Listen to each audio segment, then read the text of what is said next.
Good afternoon, everyone. It's May 2nd, 2018. Eric, how's everyone doing? I hope you're all doing well. I'm here at Zero Hedge. There's a couple things I'd like to point out to you, and then I'm going to focus on the one you see on your screen right now. China warns Trump, "We will outlast you," as U.S. significantly escalates the trade war. But first, I want to talk about this.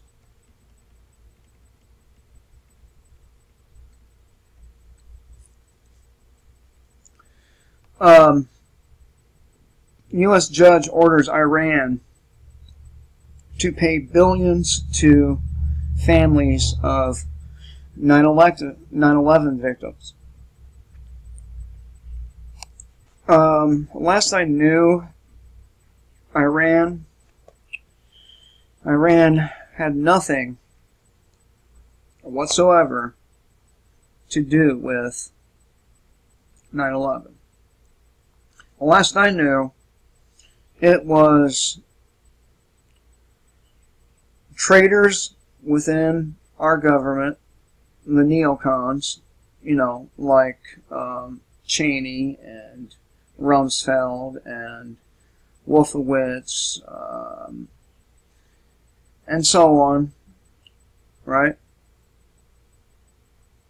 It was Saudi Arabia and Israel. Why do I say Israel? Well, Israel knew about it ahead of time, did nothing to stop it. The Dancing Israelis, if you don't know about them, they are a group of, I believe, either 4 or 5. I could be wrong, but I don't think so. A group of Israeli guys who were caught dancing in New Jersey while the events unfolded on 9/11. They were filming it, and they were dancing while it was unfolding and celebrating. Somebody called the police on them. They were arrested and questioned, but ultimately they were let go. They went back to Israel and bragged about the whole thing. So I'm going to get into these 2 articles in this one video. That way I can save a little bit of time here. It's taken me, my computer, a considerable amount of time to process these videos. So I'm going to try to do 2 in 1 here. So, U.S. judge orders Iran to pay billions to families of 9/11 victims.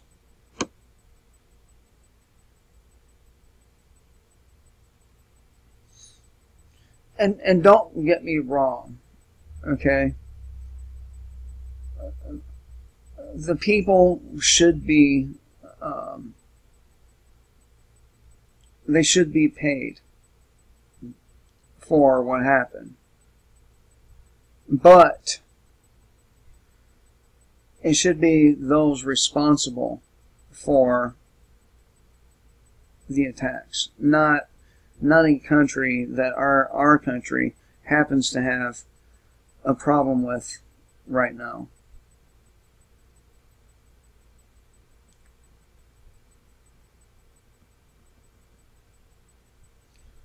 This is from the Middle East Monitor. Despite judge's ruling, official U.S. report says Iran did not play a direct role in the attacks. A U.S. federal judge in New York ordered Iran to pay billions of dollars in damages to families affected by 9/11, ABC News reported on Tuesday. Judge George B. Daniels found the country liable to more than 1,000 parents, spouses, siblings, and children involved in the lawsuit. Daniels said the payment amounts to $12.5 million per spouse, $8.5 million per parent, $8.5 million per child, and $4.25 million for each sibling, according to the ABC report. The lawsuit claims that Iran provided technical assistance, training, and planning to the Al-Qaeda operatives that conducted the attacks. Let me stop right there. Al-Qaeda and Iran belong to the opposite sects of Islam. The two sects hate each other. They hate each other almost as much as they hate Christians. So, Iran in no way would have supported them.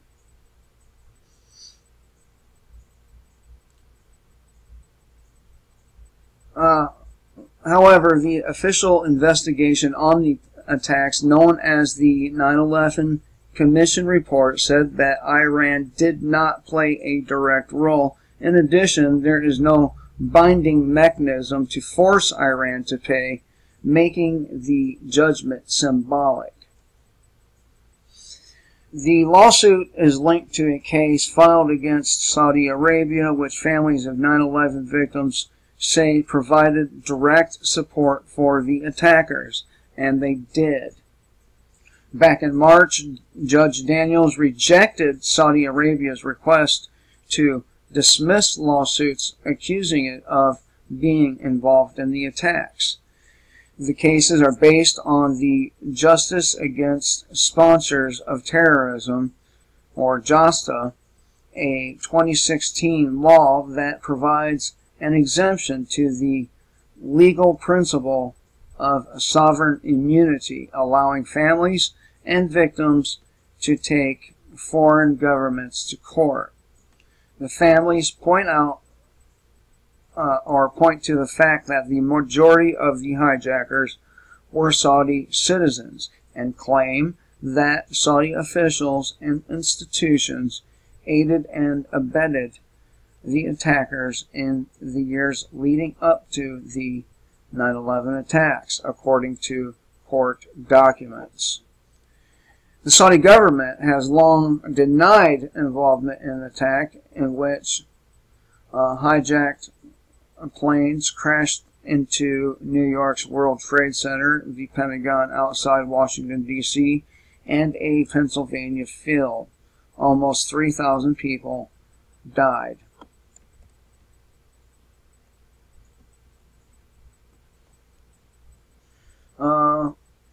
Rahad and its Gulf allies had strongly opposed JASTA, which was initially vetoed by then-President Barack Obama. The U.S. Senate overturned the veto by overwhelmingly adopting the legislation. Critics of the law say it is politically motivated and an infringement on the sovereignty of foreign nations, and it is. Now, they're trying to do anything to get Iran to react. They know motherfucking well that Iran had nothing to do with the 9/11 attacks on the World Trade Center. They know fucking well that Donald Rumsfeld, Cheney, and Larry Silverstein, and a whole laundry list of people who knew and helped carry it out, none of which were Iranian. So, there you go. Now, on to the next thing. And look at this shit. Black men arrested in Philly Starbucks settle for a symbolic $1 each. They shouldn't have got a fucking red cent out of that. Nothing. Okay, China warns Trump, we will outlast you as the U.S. significantly escalates the trade war.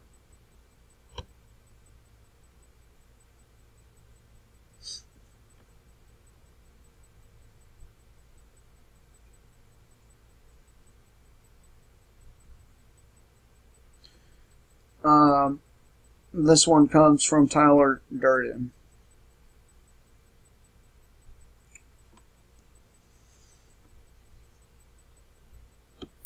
Beijing sent the first messaging salvo ahead of the Stephen Mnuchin-led delegation to China, which will engage in trade talks over May 3rd and 4th. Overnight, when the PBOC fixed the yuan sharply lower than many expected, the signal was clear. Push us hard enough and we may just launch another devaluation. Or worse. A little while later, Beijing did its best attempt at managing expectations when it said that it's unrealistic to expect to solve all issues between the United States and China at a single meeting, and given the economic sizes of the two countries and their complex economic and trade relationships. Foreign Minister spokesman Hao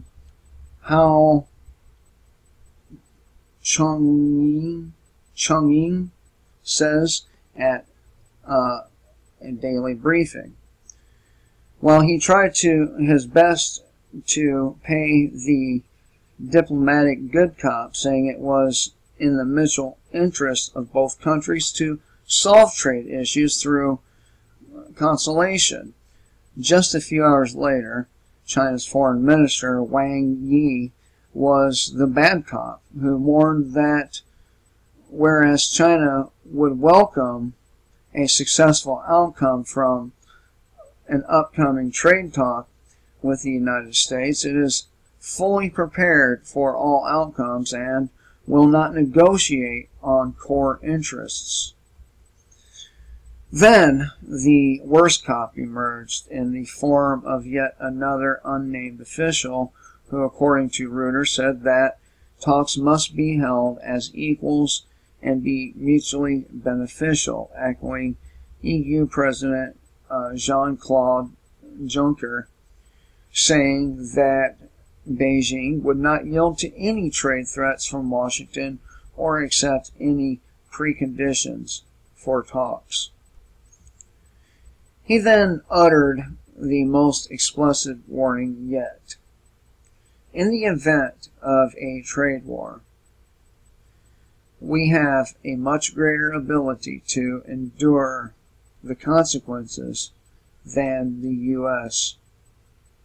As a reminder, the United States has asked China to reduce its bilateral trade surplus by $100 billion, and as reported last night, targeted Beijing's Made in China 2025 initiative, which aims to upgrade the domestic manufacturing base with more advanced products.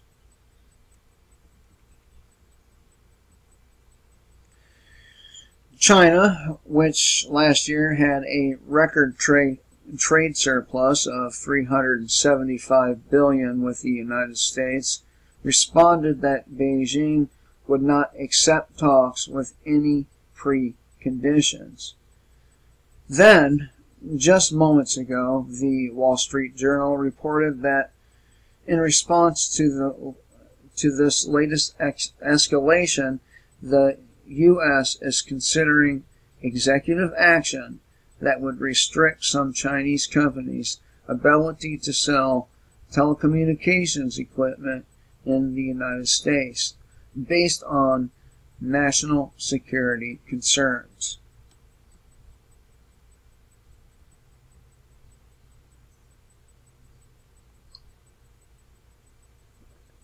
As the Wall Street Journal points out, this move would represent a significant escalation of a growing feud between the United States and China over tech and telecommunications. The affected firms likely would include Huawei Technologies, ZTE Corp, two of the world's leading telecommunications equipment makers. They have found themselves increasingly in an international crossfire. Pentagon officials said this week that they are moving to halt the sale of phones made by the two companies on U.S. military bases around the world. U.S. officials are concerned that Beijing could order manufacturers to hack into products they make to spy on or disable communications. Huawei and ZTE have said that would never happen.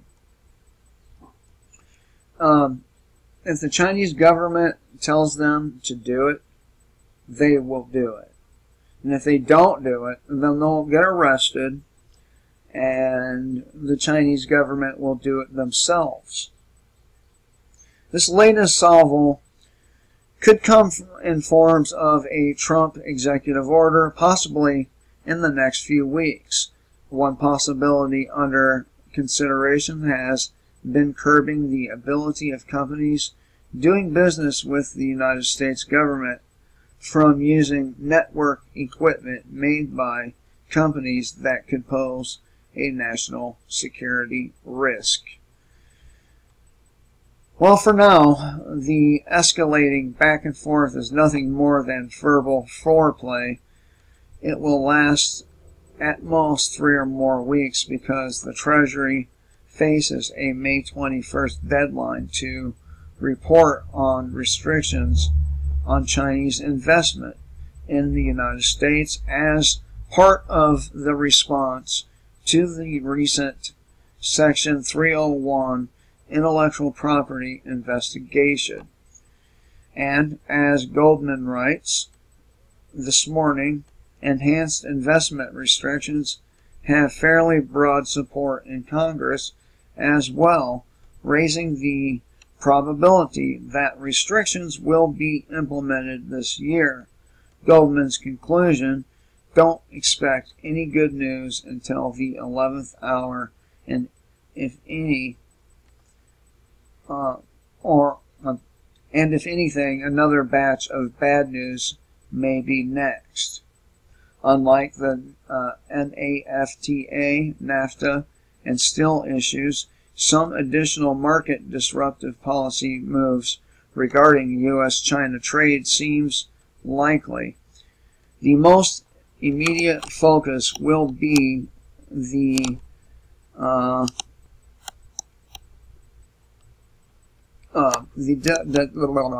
delegation of administration officials set to meet with Chinese officials starting May 3rd in Beijing.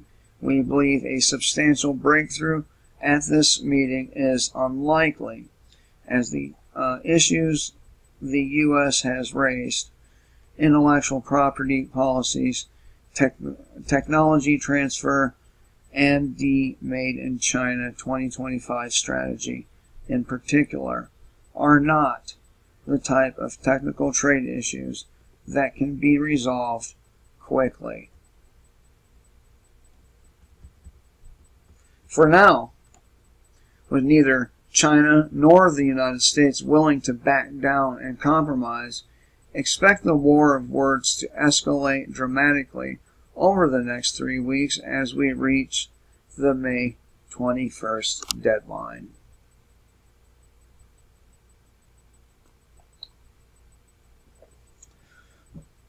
Back about, around 6 years ago, a person with a truck could go out and collect scrap metal and make a fairly decent living doing it. Seriously.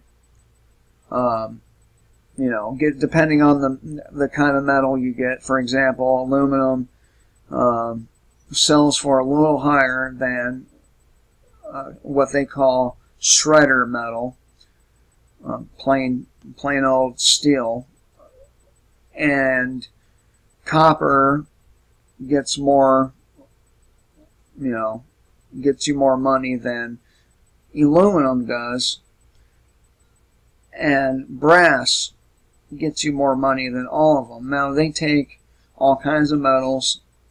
They'll take platinum. They'll take whatever you have. But it used to be you could make a fairly decent living doing that. You could pay your bills and all that. But at some point, the metal prices plummeted and made it so you'd have to collect an incredible amount of metal to make your ends meet. And it was my hope that with this steel tariff shit going on, the price for domestic metal would go back up, and this has not been the case. And it's very unfortunate because, you know, that was a way for an unemployed person to make some honest money and be able to support their family. But like everything else, the government ruined it. So anyway, I thought I'd share this stuff with you, these two. Hope everyone has a great day, and remember, kill the state before the state kills you.